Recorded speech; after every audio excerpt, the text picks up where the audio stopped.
Hello everyone. So welcome to this Friday's live session. So what I'm going to talk about briefly today is mindset change. So in many ways this is sort of a key aspect of quitting drinking. Because I mean obviously, and I appreciate, and we've spoken a few times about the physiological side. There's always a physical element to addiction. But really, that only lasts a few days, and then you're through the worst of it. So the thing that really keeps dragging us back is our mindset. And for me, addiction, and this isn't just for alcohol, this is any addiction, it exists because the addict believes that they need their drug of choice to either cope with or enjoy life. Okay, so it doesn't matter how much damage it causes them, how many problems it causes them, while you maintain a core belief that you need that drug, in this case alcohol, to enjoy life or to cope with life, there's always the temptation to keep going back to it. So that's one of the core things really we need to change. Now, I think it's worth, when we're talking about alcohol specifically, reminding ourselves that our society's views of drugs is changing at the moment. Okay, so 100, 200 years ago, you could walk into a chemist and you could buy heroin and you could buy cocaine. And it was just believed that it was fairly beneficial. So if you were tired and you took some cocaine or amphetamines, it woke you up. People didn't realise how damaging or addictive it was. You could buy tonics to make you feel better, to pick you up, that had cocaine in them. And people used to sell things to give to babies to stop them crying and to help them teething that had laudanum in them, which is morphine. Okay, so over the years, our views of this have changed, and these drugs have slowly been made illegal as we realise the damage that they've done. But really, alcohol is the last bastion of acceptable drug addiction, if you like. It's the trailing end of our view as society that drugs are good for us and beneficial, which they clearly aren't. So it used to be kind of there with smoking, but smoking's slowly getting pushed out to the periphery more and more, and alcohol is on its way out. But unfortunately for us who are living within this time period in history, it's still viewed as a perfectly acceptable thing to be addicted to alcohol. And let me be absolutely clear on that. I think that there's one of our core beliefs about alcohol is that we who have problems with alcohol are distant, we're different from normal drinkers.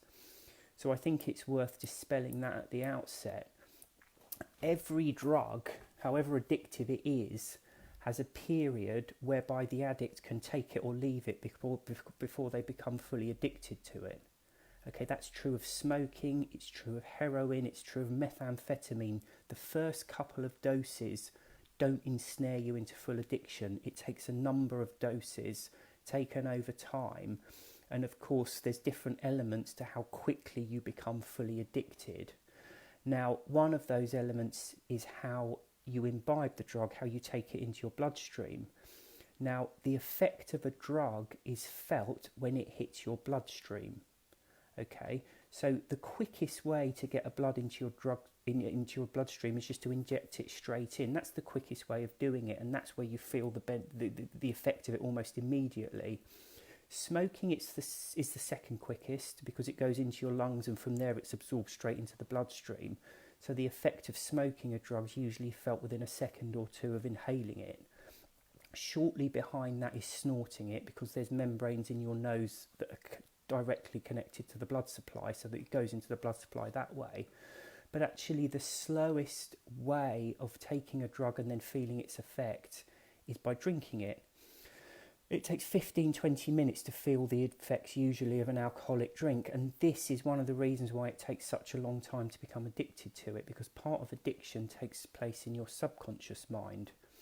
So the subconscious is that part of you that automates behaviour when it desires a certain benefit. And I've given this example many times, but like when you're driving, you use your right foot as a brake. Okay, and then when you're a passenger in a car, if someone's driving too fast or driving too close to the vehicle in front, you find your right foot tensing. That's a learned behaviour to a certain situation. So your brain has learnt that when you're in a vehicle travelling too fast, or when you're too close to the vehicle in front, you apply pressure with your right foot to slow the vehicle down. Okay, the subconscious works by way of cause and effect. Okay, so with a vehicle, the cause is the fear at travelling too fast, and the effect is to straighten your attention, your right foot to slow the vehicle down. With drug addiction, the cause is the taking of the drug, okay, and the effect is when it hits your bloodstream. So with smoking, you become addicted fairly quickly to it because you have your cigarette, it starts to cause withdrawal when the nicotine leaves, and you have another one, and your brain very quickly realises that inhaling smoke relieves the withdrawal, so it starts to automate that process. With alcohol, it can take years and years because of that 15-20 minute lapse time. So it takes a lot longer for your brain to realise that it's the drinking of the alcohol that's causing the effect. And that's all it is. There's no difference between problem drinkers and so-called normal drinkers, only that normal drinkers aren't at that level of addiction yet. But if they carry on the way they are going, most of the time they will get there. And I think that's a key point to bear in mind. That's one of our core beliefs about drinking.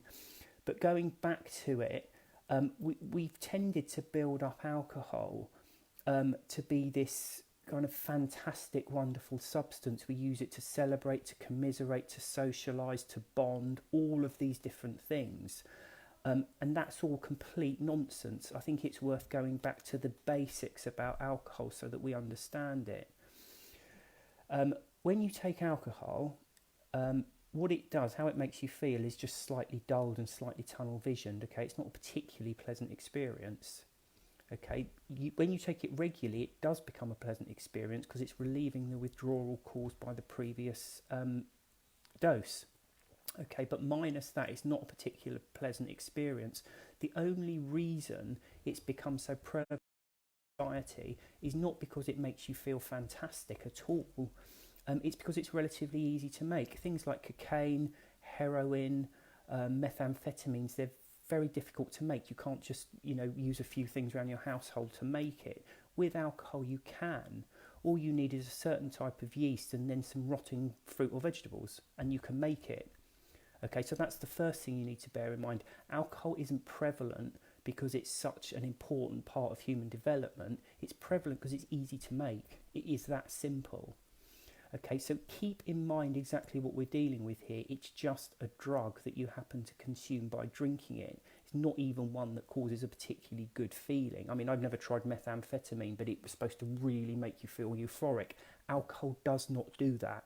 Okay, it makes you feel good only when you're already addicted to it and you're relieving the previous withdrawal, or because we tend to take it in situations when we get endorphins released anyway, like eating, relaxing, socialising. Okay, and this is, many people have said this, Annie Grace has said it before, take the drink out of the situation and then you really realise what you've got. Okay, so drink it one day when you haven't been drinking for a few days, so you've got no withdrawal, you're not particularly stressed, don't have the TV on, don't have any friends, don't have anything, and just drink it and see what it is, and it's absolutely nothing. Okay, so that's the main point to bear in mind. Stop putting alcohol on a pedestal and making it out to be something it isn't. It is a fairly mediocre drug that is only prevalent because it's so easy for people to make. And of course, these days it's pushed by massive amounts of advertising. And again, that goes back, the only reason that there's so much money put into advertising is because it is the last legal drug that you can advertise. Even smoking you can't advertise anymore. So all this money is being pushed into advertising it. I think that as well, it feeds into another thing that someone asked about is how do you deal with special occasions? Okay, keep in mind what alcohol is. So a lot of people, they look at people drinking and they feel really envious, and you get this kind of, oh, I wish I could do that. But what are these people actually doing? They're taking a drug that they've been fooled into taking that makes them feel slightly dulled, and what they pay for that is they're going to ruin their night's sleep and feel rubbish the next day. And I'm not talking about just having a massive hangover. Even 1 or 2 glasses of wine interrupts your sleeping pattern and leaves you feeling tired and drained the next day. The other thing it does, which is crucial, is it increases your heart rate. If anyone's got a Fitbit and they're still drinking, Have a look at your heart rate and how much it goes up when you're drinking. Now, when your heart rate goes up, that's your body reacts to it by making you want to sit down. So the higher your heart rate goes, the more you want to sit down. Now that's fine. Sorry, that's an incoming call. But the problem is, when your heart rate goes up, when you're not exercising, firstly it erodes your fitness, and the knock-on of that is the biggest cause of death by alcohol. It's not actually liver failure, which a lot of people think. It's actually cardiovascular. It's heart problems. It's putting your heart rate up. But the practical day-to-day impact of that is that when you drink alcohol, it makes you feel tired. That's why when people drink, they usually like to do it sitting down. They usually like to get the day's work out of the way.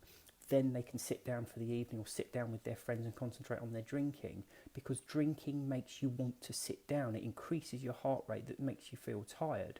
It makes exercise difficult. It lasts for up to 24 or even 48 hours. So even just a couple of glasses of wine, you're making yourself tireder. Forget the sleep side of it. You're making yourself feel heavier and more lethargic. And that's what I see when I see people drinking. I don't look at people who are drinking and think, oh, I wish I could have a drink, aren't they lucky? I look at them and I think, I'm so glad that I don't have to do that anymore. I feel relatively fit, I feel relatively healthy, and I would be giving all of that up if I was drinking. And again, I emphasise, I'm not talking about problem drinking here, I'm talking about normal, so-called normal drinking. A couple of glasses of wine of an evening, and that's the impact it has on you. And that's a key thing. You need to start looking at things differently. I know a lot of people have read Alcohol Explained and Alcohol Explained 2. It's all in there. This is sort of my view of the world and how it helps you to see things differently. But you can't just read a book like that on an academic level. There's no point just reading it and thinking, oh yeah, that's very interesting, putting it by, and then looking around and envying all the drinkers out there. You've got to start applying it to your everyday life. You've got to look at people drinking and study them. They can be the biggest motivators in staying stopped if you start looking at them properly. Forget all the hype and all the rest of it. Watch people when they're drinking.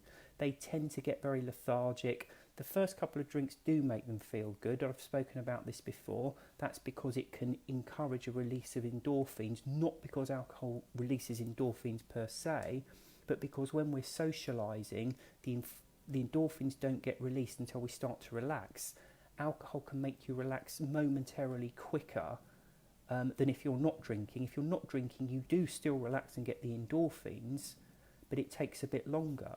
So people are fooled then into thinking that endorphin rush is actually coming from the alcohol, where it isn't. So look at them, see how quickly that feeling of that nice alcohol buzz actually calms down, and soon they're looking tired, argumentative, lethargic. It's not a good place to be.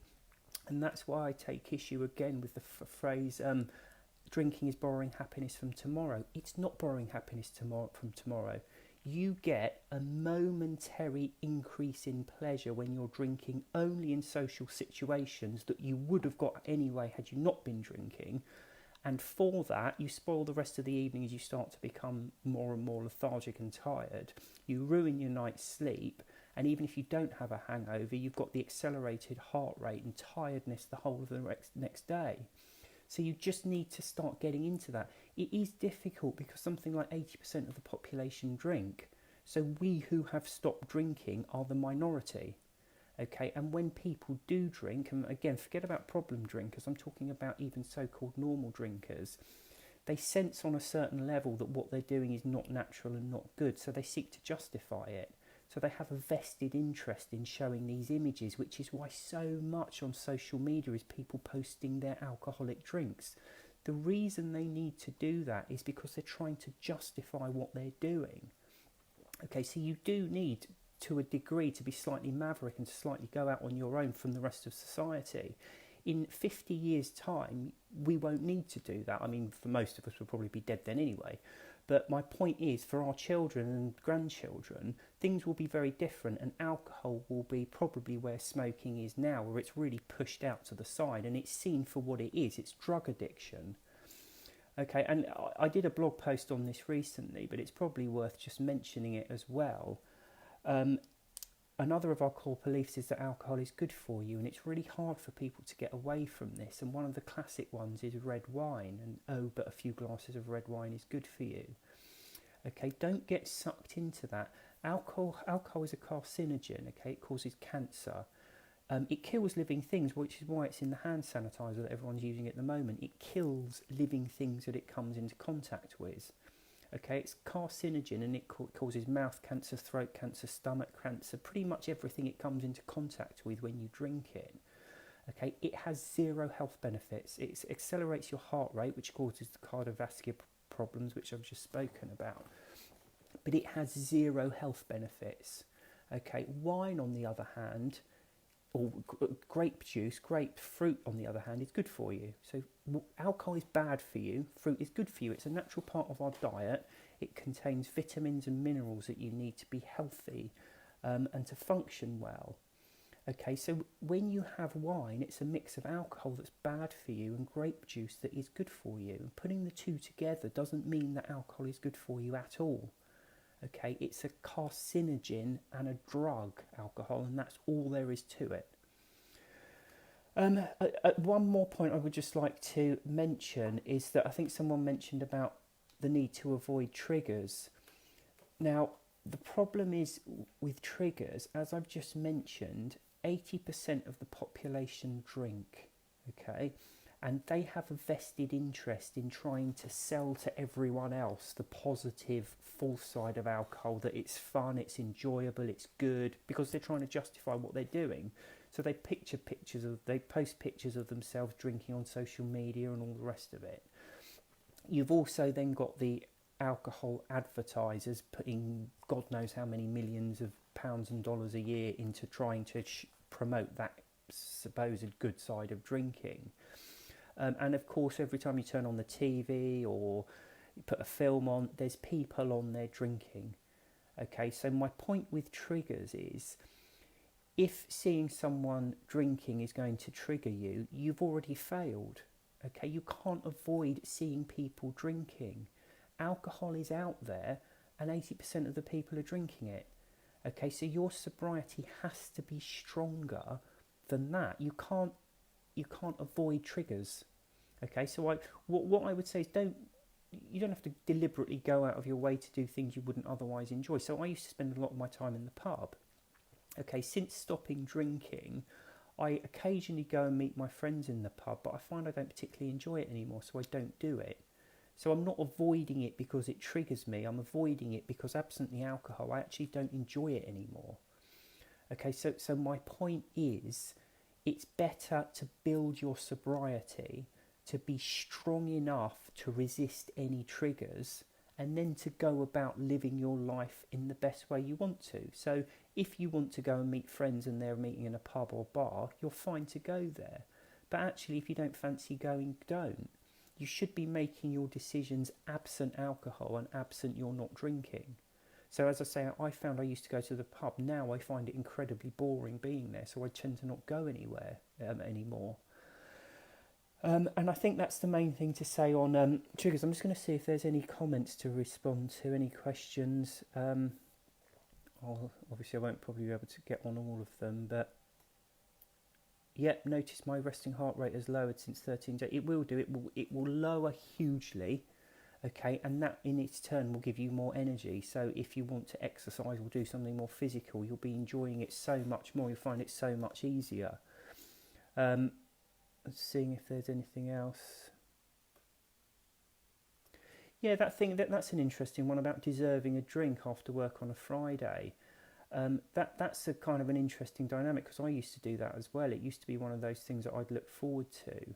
But the fact of the matter is, it's almost a placebo, because quite often I wouldn't drink during the week and I'd just drink on the weekends. So it was almost like starting you go through the whole life cycle of drug addiction and run it through over a weekend. So you drink Friday, Saturday and even Sunday. You then go through the withdrawal Monday, Tuesday, Wednesday. You just about start feeling better by Thursday, Friday, and then you do the whole thing over again. It's the most ridiculous thing. And of course, you're wiping out the weekends as well. My weekends now, I enjoy them, and I'm productive, as opposed to just spending the whole time drinking. I think that's about it. I'm just seeing if there's any other comments. So someone's posted, just I might make this the last one, but someone said, I live on my own and I'm finding it so hard to stop drinking. I do cover this off in Alcohol Explained 2 in a lot of detail. But essentially, so I've come into a lot of contact, as you'd expect, with people stopping drinking. And I've had people, so there was one chap who, he didn't have a family or anything. He owned his own business, which was very successful. And what he said to me is, I feel like I've got no reason to quit drinking. Lots of people drink a lot, but they stop because of their family and their kids and all the rest of it. I don't have that, so I feel like I've got no reason to not drink. It's all I've got. I don't have the family. I've got loads of money, so money isn't a problem. And that was his reason for drinking. I had someone else contact me who said they were unemployed. Okay, so they had nothing in their life. They had nothing to do all day, and all they really had was to drink. I've had someone contact me to say they're a parent of young children, which is incredibly stressful, and the wine o'clock, putting them to bed and having a drink was the thing that kept them going during the day. I had someone contact me to say they had a job, but it was really dull, and the only pleasure they seemed to have was to plan their evenings drinking. Okay, so these I think are all fairly understandable, but if you delve into this a bit, you've got people drinking because they've got a job, and people drinking because they haven't got a job. And of those with a job, you've got people drinking because their job's stressful and people drinking because their job's boring. And then you've got people drinking because they've got a family and people drinking because they haven't got a family.